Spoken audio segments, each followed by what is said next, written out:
საპარლამენტო მანდატებთან დაკავშირებით გიორგი გახარიას განცხადება შეფასებების თემაა პოლიტიკურ სპექტრში. გახარიამ ტელეკომპანია პირველის ეთერში ჩართვისას საპარლამენტო მანდატებზე უარის თქმას შეცდომა უწოდა და თავისი პარტიის წევრების პარლამენტში შესვლა არ გამორიცხა.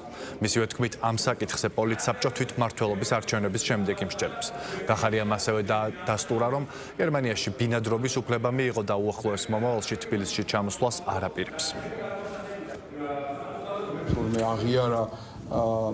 სინანულით რომ თურმე შეცდომა ყოფილა ამ მოღალატური რეჟიმის მიერ ჩატარებული სპეცოპერაციით გაყალბებული არჩევნებით შემდგარ ეგრეთ წოდებული ივანიშვილის ჯიბის პარლამენტში არ შესვლა. მინდა კიდევ ერთხელ მივმართო ლელოს ლიდერებს, რომლებიც თვითონ ციხეში სხედან ამ რეჟიმის წინააღმდეგ ბრძოლის გამო, რომ გონს მოეგონ თავისივე გადაწყვეტილებებს, თავისივე სიტყვას ცენ პატივი და ჩამოშორდნენ უკვე ნიღაბ ჩამოხსნილ ნამდვილ კოდს გახარიას. შეცდომის აღიარება ჩვენთვის როგორც პასუხისმგებლიანი პოლიტიკური ძალისთვის და პასუხისმგებლიანი პოლიტიკოსებისთვის არასდროს არ ყოფილა პრობლემა.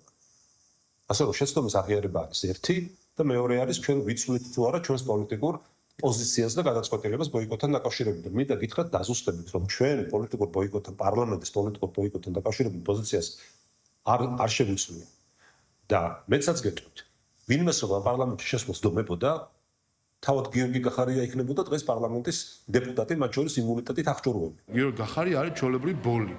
აი ეს ბოლი რო არის, მე მგონი ყველა თანხდება ეხა უკვე და აი უცხო ქვეყნის, იმიტომ რომ ადამიანი გაიქცა უცხო ქვეყნის რეზიდენტი გახდა და კიდე ყელყელაობს იქიდან რაღაცებს საუბრობს, აქ უნდა პროექტები განვახორციელო, არ ვიცი ხა იქ NGO-ს თუ აფუძნებს, არ ვიცი, ადამიანი უბრალოდ ჩვეულებრივი ბოლი და ყოფითი მატყუარა არის, რომელიც ჩვენ მათ შორის საგამოძიებო კომისიაზე ვიხილეთ, რომ 5 წუთში ადამიანის ტყუილი იყო მხილებული და ერთ წარბი არ შეტოკებია და ძარღვი არ შეტოკებია. დადასტურდა, რომ ის თავის დროზე გაიქცა მართველი გუნდიდან უცხო ქვეყნის ელჩთან შეთანხმებით.